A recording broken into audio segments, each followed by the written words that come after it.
வணக்கம்மா. என் கணவருக்கு கொஞ்ச காலமாகவே கிட்னி பிரச்சனையாகிருச்சு.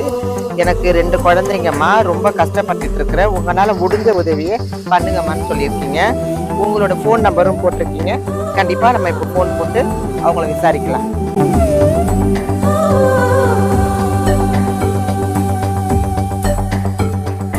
மனம் நினைத்தால் அதை தினம் நினைத்தால் நெஞ்சம் நினைத்ததை முடிக்கலாம். இனி தொடும் தூரம் பல கைகளை சேர்க்கலாம். விதை விதைத்தால் நெல்லை விதை விதைத்தால் அதில் கள்ளிப்புமா. தலைமுறைகள் 100 கடந்தாலும் தந்த வீரங்கள் மறக்குமா.